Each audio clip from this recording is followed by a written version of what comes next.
Brian, you want to start? Hey, Coach. Staff was just in here saying that it's good cop, bad cop with you. So I assume he's talking about you being the good cop. How do you feel about I thought that was a bad cop. Yeah, man. It's I don't know. It's just we have a good energy in our room. You know what I mean? With Hilo, with Sap as well, and it's good, man, because you try to get the best out of the guys. You know what I mean? So I'm trying to push them. Sap's trying to push them, and I feel like getting it from all of us, man, it's gonna be good for us. But yeah, definitely, because I'm more of a guy that's kind of do your job. You know what I mean? And kind of more of a loving type of coach, for a player type of guy. You know what I mean? Since I kind of sat in those shoes before, same as Sap, but Sap's more of a guy that's kind of more of a, like you said, try to get on them and more of a yeller at them and stuff like that. But that's good. You need that type of stuff, because throughout my career I had coaches that were like that as well. So it's a good mix of in that in our room. So the guys are really responding to it. So that's the best thing about it, is that's what you want, man. You want your guys to respond and for them to accept the coaching and put it out and show it on tape. So it's definitely a fun room. So I enjoy our time in the meetings. Just a quick follow-up to that. Like, how well did you know him before you took this job, and how quickly did it take you to acclimate to him, coaching-wise? Man, I only just heard of Sap before, just watching him as, you know what I mean, as a younger dude, and growing up, watching Tampa Bay beat the Raiders in the Super Bowl, and Sap out there balling, and him being known as one of the best three techniques is something that I feel like the whole world knows, And then I played with a guy, his name was Geno Atkins, and they were always comparing Geno Atkins to Sap, So kind of played with a guy that was kind of like Sap throughout my whole career. So that's all I kind of knew about Sap. But personally knowing him was just when I signed here and got here. So definitely love the dude, man, and I love his energy he brings to the table, and definitely helps us get better. Leo, go ahead. Hey, Coach, obviously stopping the run is one of the most important parts about football. What have you seen early in this camp from your big guys up front? Yeah, man, I feel like the big guys are doing their job, for the most part. In camp, man, it's going to be a tough grind. But for the first week, man, I feel like we've been doing a good job building a run wall, and all of us playing with good pad level. Really excited about our run defense this year, man. It's something I feel like that's one of my strengths as a coach is run defense and techniques and stuff. And the guys are starting to catch on. They're starting to see the blocks faster, man. And really excited for that first week under our belt. We've been doing good at stopping the run. We just got to keep on stacking, keep on getting better, because in order to rush the passer, man, you got to earn the right to do it, and that's by stopping the run first. Neely, go ahead. Coach, having been here this spring, and now we're going to the second week of August fall camp, which of your guys have you seen make some big jumps in that time period? Yeah, man, since I got here, I've got to give a big shout out to Big Quinn, Big Barnes, number 92, man. He was, when I first got here, he was like 340, 345. And when he checked into camp, he came in at 308, 310. You know what I mean? So he lost a lot of weight, man, because I felt like he was a little bit sluggish last year and couldn't really run sideline to sideline like we like our D-line to do.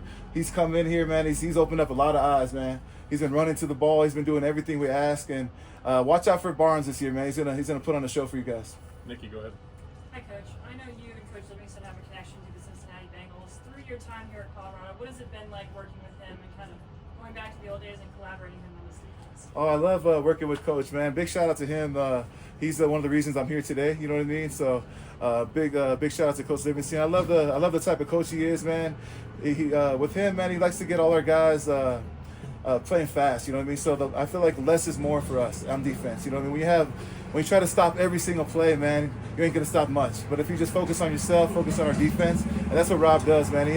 He kind of breaks it down really easy for the installs here, and the guys are responding. But Rob's a great players coach, man. He looks out for the guys. He has our backs, and if you ask anybody on this team, they'll run through a brick wall for Rob. So big shout out to him.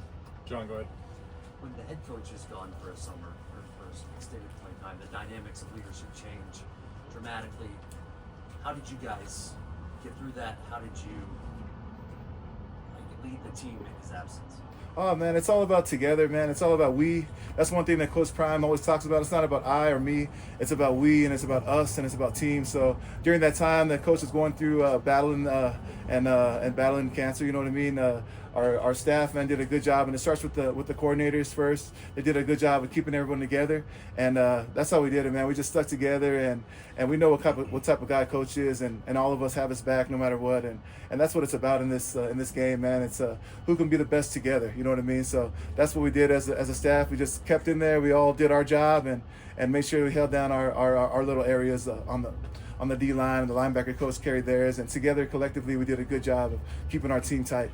Back, go ahead. kind of piggyback off that question, I think you have something like 160 combined years of NFL experience between on the staff, but you guys are able to check your egos at the door and kind of collaborate in the room. How's that collaboration been, and how does that make you guys better? Oh man, it's a blessing, man. When you have a whole bunch of guys that's been there and done that, you know what I mean, and playing in the league, it's definitely a blessing for us, man. We have like you said, everyone kind of checks their egos at the door, and we all just try to collaborate together to give the guys the best experience and help them on their journeys, man. That's what coaching's about for me, is trying to help these young guys out, especially our D-line room, to live their goals out, you know what I mean, and live their dreams, and they've been doing a good job responding. But Coach did a hell of a job putting this staff together, and everyone's been working and working together, and I think we're going to have a very special group this year. Two more, Matt. Go ahead. Amari is one of the guys that's been here the longest and has flashed some real game-changing potential. What does he need to do to take it from the flashing of potential to being that guy on a game-to-game basis this year? Yeah, dude. Amari's been having a good camp so far. You know what I mean? Really excited for him. But the thing, I think the way to take the next step, man, in D-line play is being consistent. You know what I mean? There's guys that can flash and have a good play here and there. They're probably not going to play in the league. You know what I mean? Guys that are going to play in the league are guys that are doing it down in and down out, of being consistent in the run game and in the pass game. You know what I mean? So I think consistency is where you're going to see guys start to climb, and our group is starting to do that here on the practice field. It seems like you have a lot of positional versatility, maybe a lot of guys that can move around. How fun is that to play with in camp as a coach? Oh, that's a blessing, man. I feel like our D-line room is going to be like a wave of guys, man. We'll have our 2 starters to start the game, but after that, man, we're going to be rolling, brother.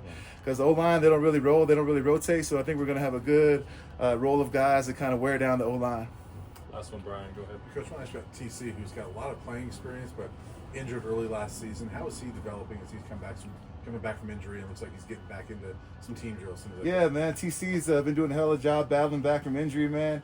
He had his first live action yesterday, so it's really good to see him out there. He did some good stuff out there, but like you said, when you haven't played in several months, you got to shake off the rust. So he's still shaking off the rust, but excited to have him back, man. When you have a group of guys that are hungry and that want to get better, man, it makes your job a little bit easier. You know what I mean? So I'm excited for our group, and like I was telling them inside, man, I think our group we got to lead from the front, man. The best teams are led from the front, and I think our group is going to take the task, and we're going to run with it.